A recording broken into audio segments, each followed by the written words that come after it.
اے اللہ تیری حکومت آئے، جو اقامت دین، جو تکبیر رب، جو اظہار دین، جو اعلاء کلمت اللہ، جو یکون الدین کلہ للہ.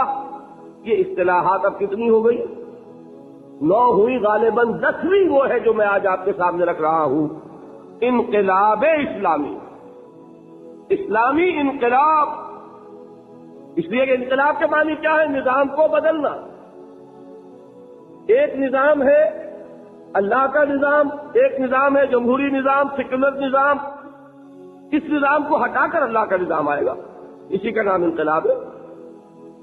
اگر کسی جگہ پر سرمایہ دارانہ نظام ہے تو وہ ہٹے گا تو اشتراکی نظام آئے گا.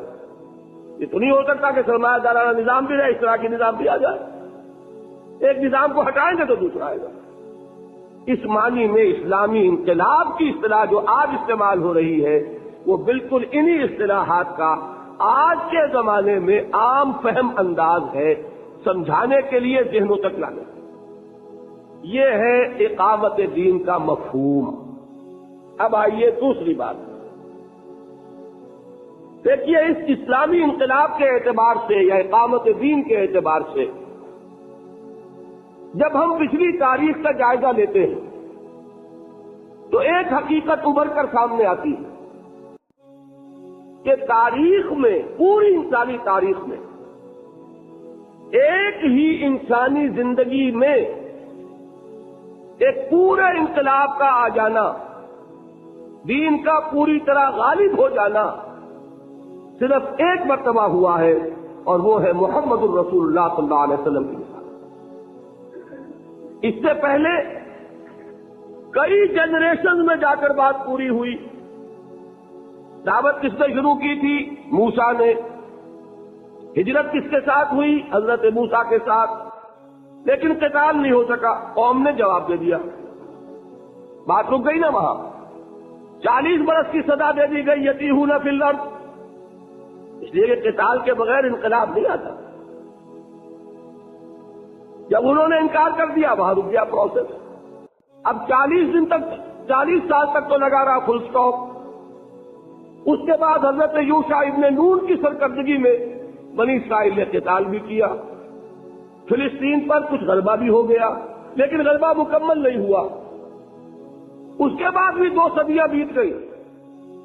پھر جو آخری جنگ ہوئی ہے طالوت اور جالوت کی، جس کا سورہ بقرہ میں ذکر ہے، وَقَتَلَ داؤد جالوتا، اور داؤد نے جالوت کو قتل کیا. تب وہ کامل غلبہ جو ہے حضرت طالوت کے ذریعے، اور پھر حضرت داؤد علیہ السلام کے ذریعے، اور پھر حضرت سلیمان کے ذریعے ہوا. تو حضرت موسیٰ سے لے کر حضرت طالوت تک کم سے کم 300 برس کا فصل ہے. بات سمجھ میں آئی؟ غلبہ تو ہوا، لیکن ہوا کتنے طویل جدوجہد کے نتیجے. جبکہ سیرت محمدی صلی اللہ علیہ وسلم یہ کیا ہے؟ فرد واحد دعوت شروع کر رہا ہے، ایک انسان، اور کل 20 برس میں. کیا آپ کہیں گے 23 برس ہم سنتے رہے؟ اول تو یہ کہ ہمارے حساب سے وہ 23 بنتے ہی نہیں، 22 سوا 22 برس کے. وہی کے آغاز سے لے کر حضور کے انتقال تک 610 عیسوی میں وہی پہلی آئی حضور پر صلی اللہ علیہ وسلم. 632 میں آپ کا انتقال ہو گیا. کل کتنے ہوئے؟ 22 برس. ان میں سے بھی 3 نکال دیں یا کم سے کم 2 سوا 2 تو نکالیں. اس لیے کہ جہاں تک عرب کا تعلق ہے، سن 8 ہجری میں غلبہ مکمل ہو چکا. جب مکہ فتح ہو گیا، طائف نے بھی گھٹنے ٹیک دیے، حنین میں بھی اللہ نے فتح دے دی. اب جزیرہ نما عرب میں کوئی طاقت نہیں رہ گئی تھی جو مقابلہ کر سکے. چنانچہ اس کے بعد کیا ہوا؟ اذا جاء نصر اللہ والفتح ورأيت الناس يدخلون في دين الله افواجا. ہوا کہ نہیں ہوا؟